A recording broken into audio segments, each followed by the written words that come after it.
Okay, welcome to the lecture on the presidency of Richard Nixon. Here we go. This is everything. Here's Richard Nixon right here. Here's everything regarding Richard Nixon looking at domestically. We've already talked about Richard Nixon when it comes to Vietnam. Remember, Nixon is elected in 68. He beats Hubert Humphrey and he runs on an anti-Vietnam War platform. However, he doesn't end the Vietnam War, or the Vietnam War doesn't end until the Vietnam War doesn't end until after his reelection in 72, and that's largely negotiated by his advisor Henry Kissinger.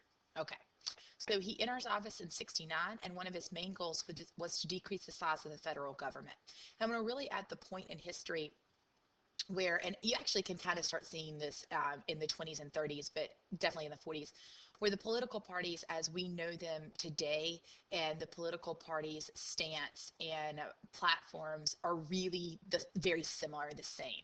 So in general, the Republican Party is often going to want to have smaller government, smaller federal control, and more control to local and state governments. They would be aligned with what Thomas Jefferson was advocating when he was pushing the Democrat Republicans in the early years of the American government. And so he essentially said the Great Society gave the federal government too much power. He's not saying he's against the things the Great Society did. He just feels like in terms of power that the federal government is doing things that they don't need to do and they can't do so efficiently.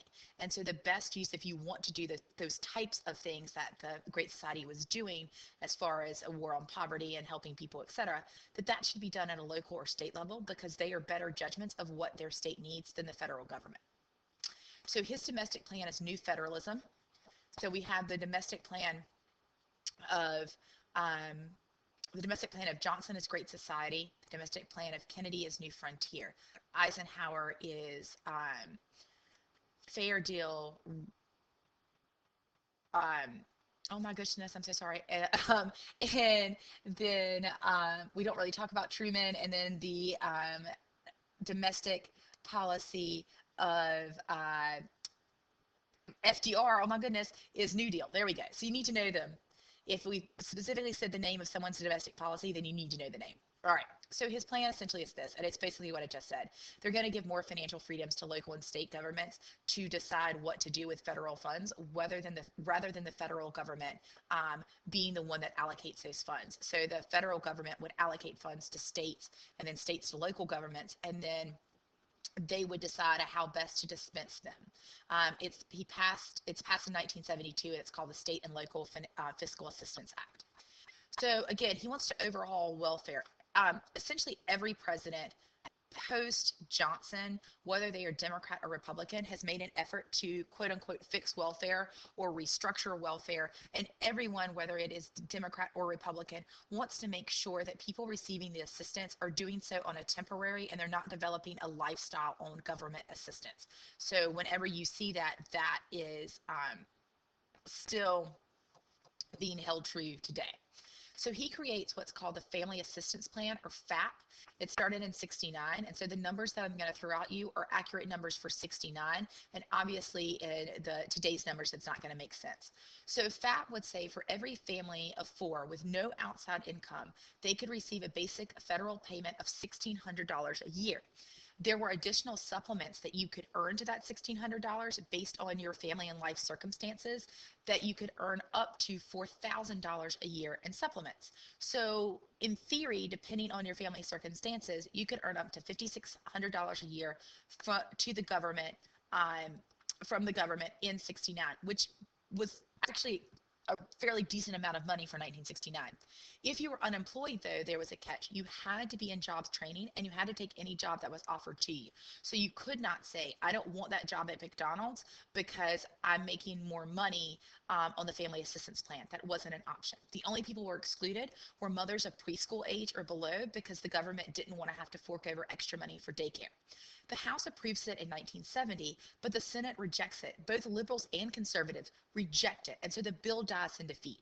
So while we look at it, this is the beginning of an attempt by a presidential administration to overhaul welfare, to change it, to make changes to the Great Society, and it does not work. Subsequent presidents will put things through that have limitations, and then they will be repealed by other presidents, etc. But you just want to know where the trend starts.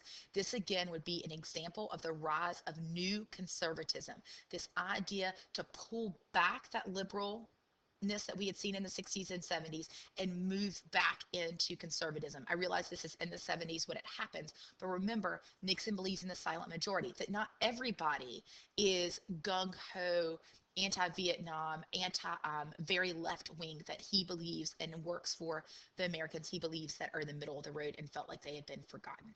All right. He does expand, however, some Great Society programs because he feels like they're working.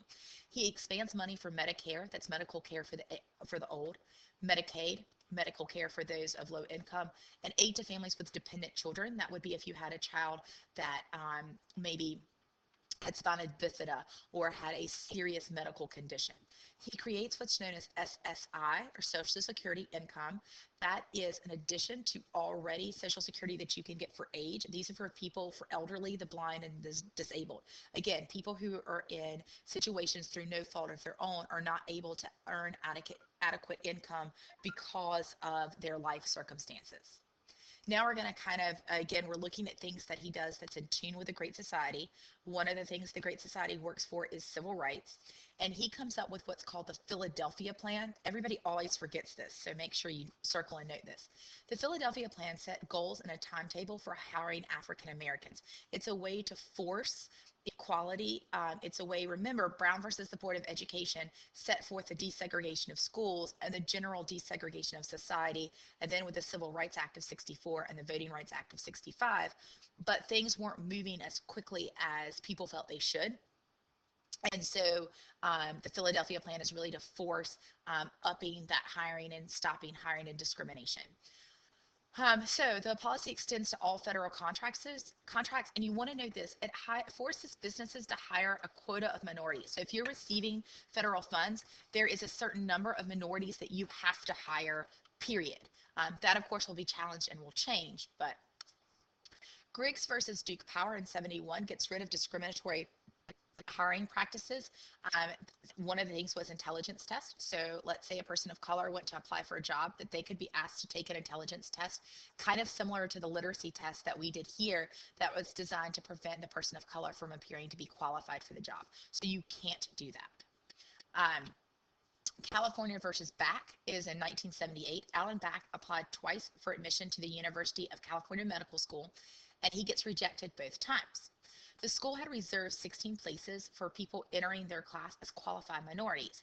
Back says, listen, my qualifications are higher than any of the minority students that you admitted. He's essentially arguing reverse discrimination, that you're not letting me in even though I'm more qualified than the minorities that you let in, simply because I'm a white male. And he says that's not fair, and that's what he's arguing.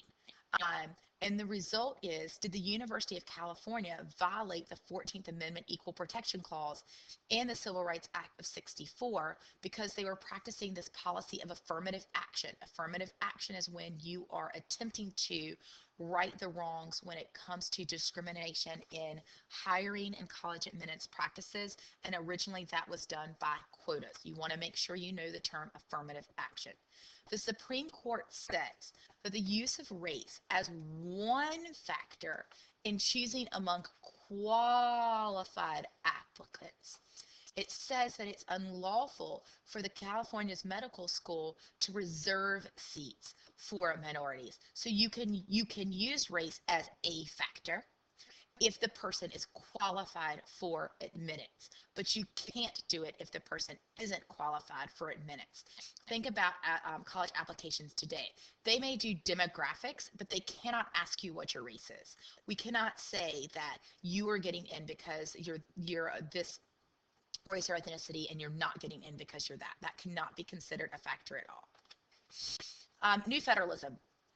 Again, remember, it's the idea that I want to shrink the size of federal government. But interestingly enough, Nixon while he says that, we have examples that we just discussed of how he carries on the legacy of the Great Society.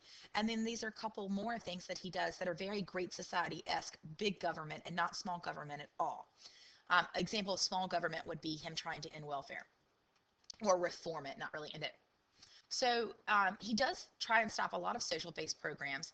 He tries unsuccessfully to end the Job Corps.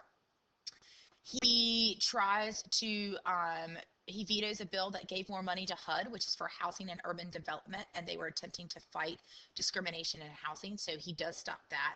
He again tries to overall welfare, but then we've given examples of how he keeps some of the Great Society programs.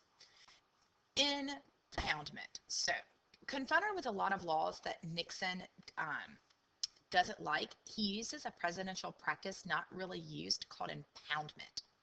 Impoundment is when when the president says, well, I could not stop the bill from happening, or I attempted to veto it and it got overridden. And the president simply says that he's going to withhold money for that program. Therefore, if you withhold money for the program can't be implemented. So this was one of the ways that he was attempting to stop programs that were connected to the Great Society from being implemented by not releasing federal funds for those programs. And he did have the right to do that within his role as president. By 1973, he had held back $15 billion from programs that were connected to the Great Society that went directly to health, housing, and education, simply because he disagreed with the way in which those programs were being implemented. Again, he was saying we're spending money we don't have. That's also part of the Republican Party platform. He wanted to shrink the size of the budget. We had gotten greatly in debt, and he wanted to fix that. So the critics say that the federal courts essentially are like, listen, we need to kind of check and balance you. We think that you are overstretching your role as the president. And the courts ruled that the impoundment that he was doing was unconstitutional and that it's Congress's job to decide how federal funds should be spent. He was able to end the Office of Economic Opportunity, which was a key piece of Johnson's war on poverty. So he gets rid of that. So again, Nixon comes in domestically and really wants to balance the federal budget. He really wants to make funds go back to state and local governments. He wants to reverse efforts made within the Great Society. All right, now another aspect of Nixon.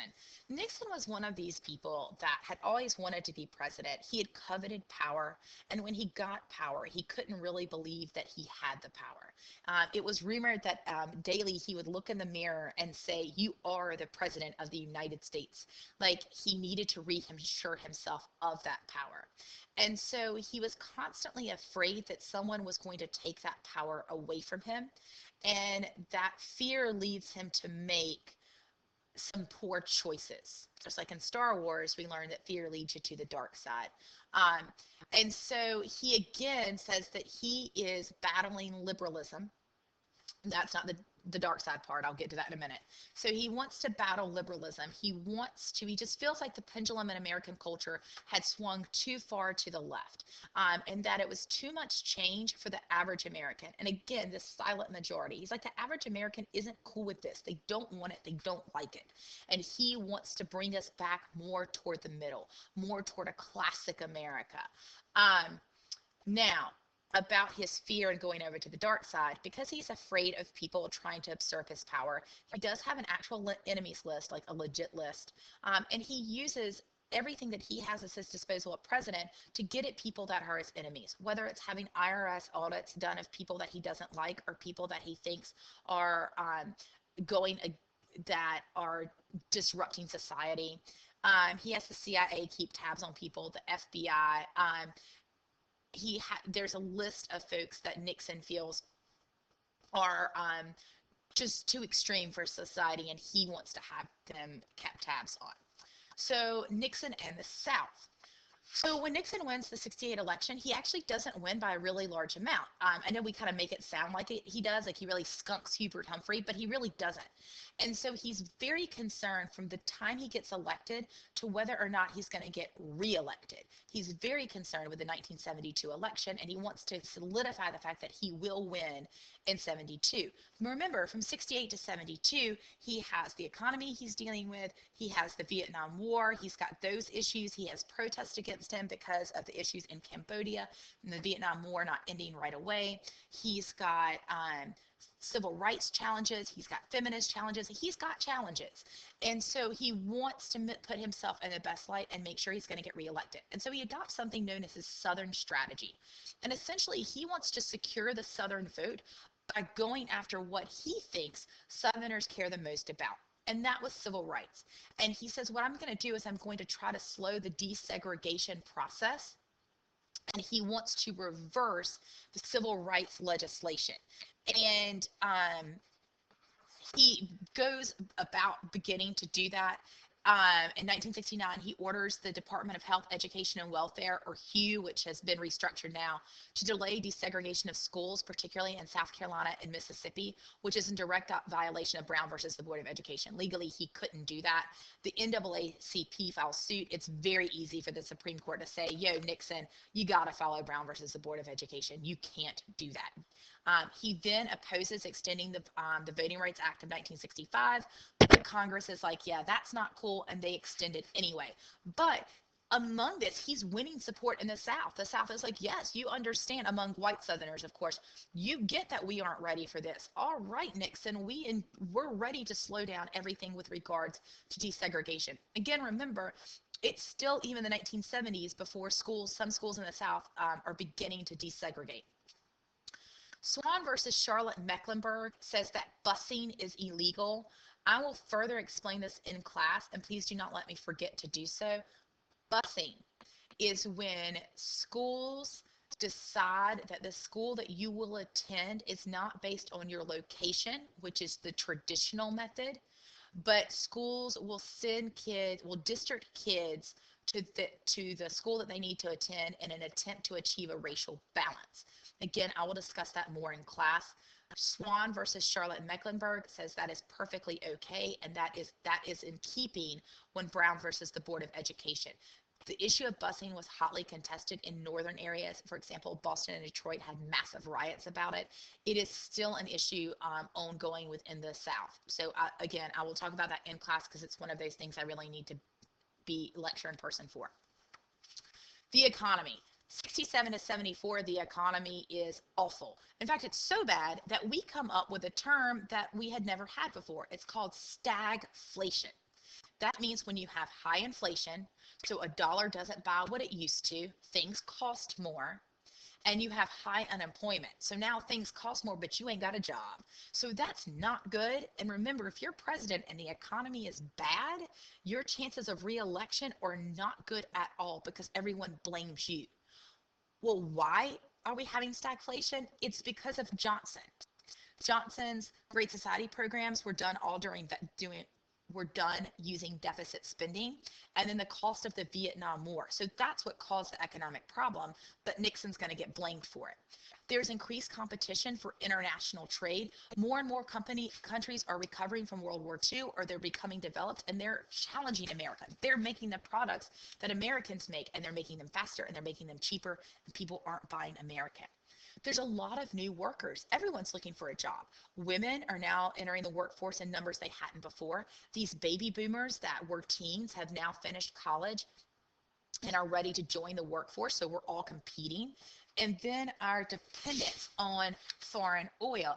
I'm going to pause because Mr. Swift's at the door. Okay, sorry, I was interrupted by our beloved principal, and that is always a-okay because he's awesome sauce. All right, so, and then the last thing I was going to mention is the U.S. dependence on foreign oil from the Middle East. Remember, prior to World War II, we were the largest exporter of oil. After World War II, we're the largest importer of oil. Got questions about oil? I got answers. So during the 1960s, a group known as OPEC, it's the majority of Middle Eastern countries that produce oil, and then later Venezuela, they began raising oil prices sort of as they realized that you can have, remember how we have imperialism, and one of the ways that you can imperialize another country's economics. Well, the Middle Eastern countries, as they become more and more resentful of imperialism, and what they see as American interference and British interference, and they were countries, they begin realizing that they can kind of economically punish the United States by holding the oil over our heads. In 1973, there's the Yom Kippur War, which is Israel versus Egypt and Syria. Ever since the creation of Israel, the Middle Eastern countries have been trying to kick Israel out because Israel was created on top of Palestine, et cetera, et cetera. Israel wins basically every war. They don't really need our help, but we offer it if they need it. And so the United States, because of our relationship with oil, with Israel, and because of our activities in the Middle East, OPEC nations, every time they get mad at the United States, will lower the amount of oil that we have access to, or they'll raise the price, or they'll fix it so they cut off production so the prices go up. And in the 70s, there was actual legit oil embargo. They wouldn't trade with us. And so gas prices went through the roof. And Americans, it hurts the economy because, again, every time gas prices are high, Americans aren't going to quit driving. We're just going to have to spend less money elsewhere. The oil embargo ends in 74, but you can look at even today how oil is still a major motivating factor within the United States. Last thing. Nixon tries to reduce deficit spending by raising taxes and cutting the budget because that's how you get us out of the hole. That was what has to be done. Super unpopular. Congress won't go along with that plan because they know they're not going to get reelected. No one wants to pay more taxes and get less for it. But that's what had to be done in order to fix the budget. He then tries to reduce the amount of money in circulation by asking for interest rates to be raised. That happens, but it's not enough, and then it actually causes a recession. In 71, he begins using price and wage controls to fix the problem, but that really doesn't work either. And so Nixon's blamed for stagflation, or rather stagnant economy that's not really growing. But the reason it's not growing is Vietnam War, our issues with oil, and the deficit that we had gotten into under the Great Society. So it's not necessarily Nixon's fault, and the suggestions that Nixon brings up would have fixed the problem, but they can't get passed. And so we're going to leave there, and tomorrow we will pick up with Nixon's foreign policy that doesn't have anything to do with Vietnam. So make sure you're reading, make sure you're studying.